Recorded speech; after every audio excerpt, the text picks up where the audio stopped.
রাধে রাধে, জয় নিতাই। আমার রাধে মোহন চ্যানেলে সকলকে সুস্বাগতম। সকল সাধুগুরু আর শ্রী বৈষ্ণবদের চরণে দণ্ডবত প্রণাম দিয়ে আমি আমার ব্লগটা শুরু করছি। আমরা আজকে কোথায় যাচ্ছি জানো তোমরা? দেখো, আমার গোপলাসোনা রেডি হয়ে গিয়েছে, নতুন পোশাক পরে ফেলেছে। একটু পারফিউম দিয়ে দিচ্ছি বাবুকে। বাবু সুন্দর করে সেজেগুজে নিয়েছে। যাব আমরা। আর এই দেখো, জলের বোতল সব রেডি, রুমাল ঠুমাল নিয়ে নিয়েছে যাওয়ার জন্য, এক্সাইটমেন্ট খুব। আর যদি জানতে চাও তাহলে আমাদের সাথেই থেকো, তোমাদের জন্য অপেক্ষা করছে অনেক চমক, অনেক কি বলবো, অনেক ভালোবাসা। আর আমার রাধেমোহন চ্যানেলটি, আমার বাবুদের ভিডিওগুলো যদি তোমাদের ভালো লাগে, ব্লগগুলো, তাহলে লাইক কমেন্ট শেয়ার অবশ্যই করো। আর চ্যানেলটিকে অবশ্যই সাবস্ক্রাইব করো। সাথে থেকো, পাশে থেকো। রাধে রাধে, জয় নিতাই। আমার চ্যানেলকে কেমন লাগছে বলো। চরণ দর্শন করাচ্ছি। দেখো, আমরা সবাই বেরিয়ে পড়েছি। গোপাল কিছুক্ষণের জন্য মামা বাড়িতে ছিল, তারপরে আমরা সবাই যাচ্ছি। সবাই মিলে, এটিম, সোনা, মা, বাবু, আমি, আমার ছোনো বাবা, সবাই মিলে আমরা যাচ্ছি। কোথায় যাচ্ছি আমাদের সাথেই থেকো, তাহলে জানতে পারবে কোথায় আমরা যাচ্ছি, আমার গোপলাসোনা কিভাবে যাচ্ছে। হরে কৃষ্ণ কৃষ্ণ কৃষ্ণ হরে হরে, হরে রাম রাম রাম রাম হরে হরে। টোটো করে যাচ্ছে। ছানার দিদি একটু রাগ করেছে, আমার পাশে বসতে পারেনি, গোপালকে নিয়ে বসে আছে। আমার গোপাল সোনা খুব খুশি, খুব আনন্দ, অনেকদিন ধরে যাওয়ার জন্য বায়না করছিল। আলটিমেট আমরা যাচ্ছি এখন টোটো করে বনগুলি পর্যন্ত, তারপরে আবার বনগুলি থেকে অটো করে আমরা যাব। কোথায় যাব? এই যে চলে এসছি আমরা, গঙ্গার ঘাটে এসছি, আলমবাজার গঙ্গার ঘাটে। আর বিশেষ মন্দির দর্শন করব, তোমাদের কিছু কথা বলবো, সেই জায়গায় এসেছি আমরা। এই দেখো, এই গোপাল সোনা এখন দিদুনের কোলে বসে রয়েছে, অনেক জার্নি করে এসছে, ক্লান্ত হয়ে গেছে।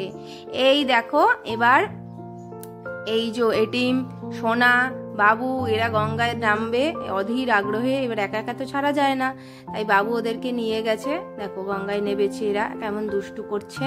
আমার গোপাল সোনাকে একটু পরে নিয়ে যাব, ছোট মানুষ এসছে, খুব ক্লান্ত, একটুখানি জল সেবা করে নিয়েছে, ঠান্ডা জল। ও একটু বিশ্রাম করছে, আমি দেখছি ওদের ভিডিওগুলো করছি। দেখো কেমন দুষ্টামি করছে, আদৌ ওরা জানে না আমি ওদের ভিডিও করছি। আর জলটা ভীষণ শীতল, খুব সুন্দর লাগছিল, মনে হচ্ছিল যেন স্নান করি, কিন্তু করা যায়নি, বাবুকে নিয়ে এসেছি ছোট।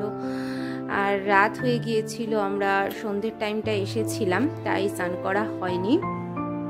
তোমাদেরকে একটা কথা আমি বলি, কথাটা বলার হলো যে তোমরা যে বিগ্রহগুলো সেবা দাও, যে গোপাল, তোমার আরও যে গণেশ ঠাকুর, আরও যারা যারা আছে, যাদের গাছতলায় বসিয়ে দাও, গঙ্গার ধারে বসিয়ে দাও, তাদের এইভাবে বসিয়ে দিও না। তাদের যদি না সেবা দাও তাহলে বিসর্জন দিয়ে দাও।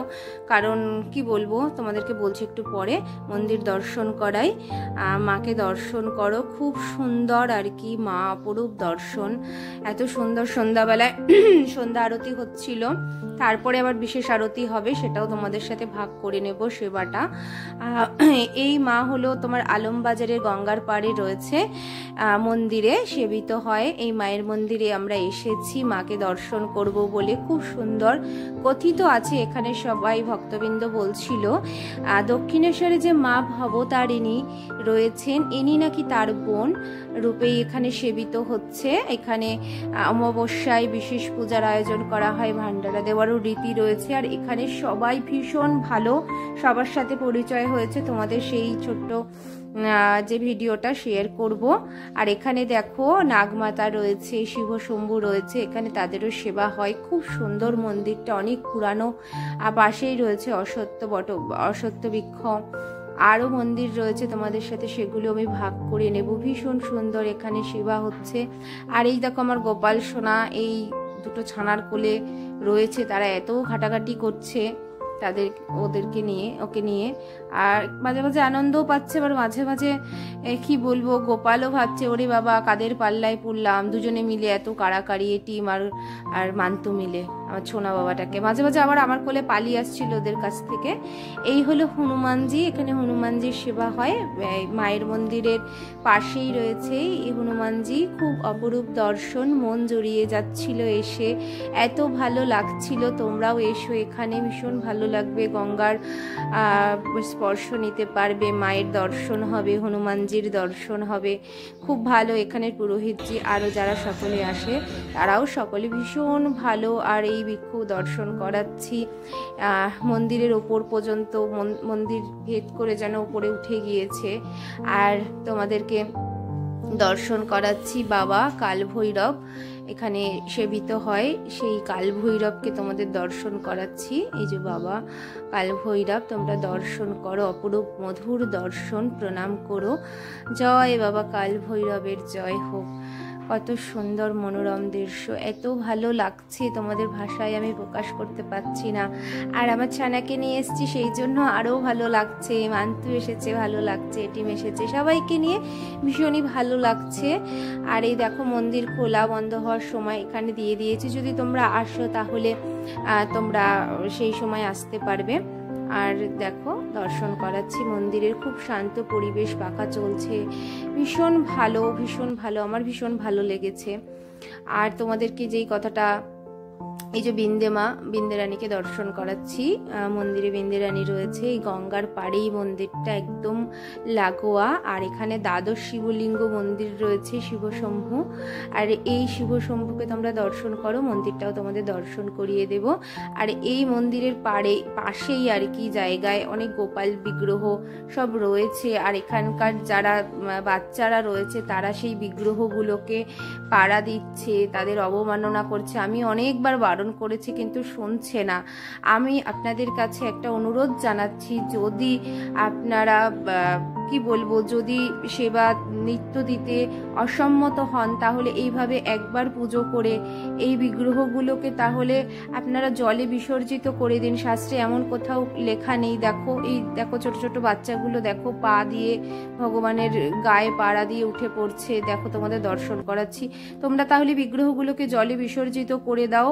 এরকম ভাবে অবমাননা করো না ওদের, মানে কি বলবো আমি আর বলে ভাষায় প্রকাশ করতে পারছি না। আর এই বাচ্চাগুলোকে আমি প্রচুর বারণ করেছি, ওরা শোনেনি, ওরা জুতো পায়ে দিয়ে বিগ্রহগুলোকে দেখো কি রকম ভাবে পাড়িয়ে দিচ্ছে, অনেক সরিয়ে দিচ্ছিলাম তারপরেও মানে ওরা শুনছিল না। আর যদি সেবা করতে পারো তাহলেই পুজো করো। দেখো তুমি এরম জুতো পরে কিরকম ভাবে পাড়াচ্ছে, আমি বহুবার বারণ করেছি। এই ভিডিওটা আমি একমাত্র করেছি তোমাদের সামনে সেই সত্যটা তুলে ধরার জন্য। যদি এইভাবে এনাদেরকে মানে অসম্মান করো তাহলে তোমরা পুজো দিও না। আমার কাছে এটাই রিকোয়েস্ট। যদি তাকে আমাদের দেবতা দেবীগণকে যদি সসম্মানে শ্রদ্ধা ভক্তি না করতে পারো তাহলে এইভাবে অবমাননা করার কারোর অধিকার নেই। তোমরা তাহলে তাদেরকে পুজো দিয়ে গঙ্গায় বিসর্জন করে দাও, গঙ্গার জলেই তারা সেই সব বিগ্রহগুলো যেন লীন হয়ে যায়। আমার কাছে এটাই রিকোয়েস্ট। আর যদি ভালোবেসে মন প্রাণ ভক্তি ভরে সেবা করতে পারো তাহলে কিন্তু তাহলে সেবা করো। আর এই দেখো এই আমার গোপাল সোনা, আমি এই গোপাল সোনাকে নিয়ে এখন এসছি। একটু গরম লেগে গেছে, আমি একটুখানি গঙ্গায় চরণটাকে ধুয়ে দিচ্ছি, একটু মুখটা ধুয়ে দেবো। কত আদর করব, কত মিষ্টি, কত আনন্দ পাচ্ছে আমার সোনা বাবাটা। আমি ভীষণই আনন্দিত, কিন্তু একটু দুঃখিত হয়েছিলাম। আমার ওই বিগ্রহগুলোকে যেহেতু সবাই পাড়িয়ে দিচ্ছিল, অবমাননা করছিল, ভীষণই কষ্ট হচ্ছিল। তাতে এরকম তোমরা করো না, এতে অপরাধ হয়, এটা করা ঠিক না। আর আমার মানে কি বলবো, আমার কিছু করণীয় নেই, কিন্তু আমি এই মেসেজটা তোমাদের কাছে পৌঁছে দিলাম। তোমরা এরকম করো না, বিসর্জন দিয়ে দাও। শাস্ত্রে কোথাও লেখা নেই যে বিসর্জন দেওয়া যায় না। আর আমার দেখো এই যে সব ছানাপোনা এসে গেছে। আর গোপাল সোনাকে নিয়ে এখন আমি চলে আসছি, এই ওপরে চলে আসছি। এবার আমরা মন্দিরে আরতি দর্শন করব। ভীষণ সুন্দর আরতি, এত মধুর আরতি, তোমাদেরকে কি বলবো। সেই আরতি তোমাদের সাথে আমি ভাগ করে নেব। সেই আরতি দর্শন খুব সুন্দর মনোরম। আর এই যে গঙ্গার পাড়ে দেখো এত আদর করছে এই দুটো ছানা, আমার ছোট ছানাটাকে নিয়ে, মানে মাঝে মাঝে ও পাগল হয়ে গিয়ে আমার কাছে পালিয়ে আসছে। দেখো কিরম মুখটা শুকিয়ে গেছে, এই দুটো ছানা ওকে এত ঘাটাঘাটি করেছে। তারপরে ওকে আদর টাদর করে আবার ওদের কাছে, ও ছোট, ওদের সাথে থাকতে ভালোবাসছে, কিন্তু কিছুক্ষণ পরে এত চটকা পটকা পাচ্ছে যে আবার পালিয়ে আসছে। ওরাও ওকে খুব ভালোবেসেছে। সোনা আবার ওকে মিষ্টি খাওয়ার জন্য কিছু প্রণামী দিয়েছে। এই ছোট ছোট ছানা দুটো আইসক্রিম খেয়েছে আর বাবুকে 20 টাকা দিয়েছে মিঠাই খাওয়ার জন্য। বাবু আইসক্রিম খায়নি, ঠান্ডা লেগে যাবে বলে। এরপরে আমরা তোমাদেরকে আরেকটা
গোপাল কোটে আছে নিজের জয় নিতাই। দেখো সমস্ত ভক্তবৃন্দ সবার ফটো নিচ্ছি, সবাই ভগবানের সেবার সাথে যুক্ত আছে। রাধে রাধে রাধে রাধে রাধে। সবাই ভালো থেকো, ভজনের সাথে যুক্ত থেকো।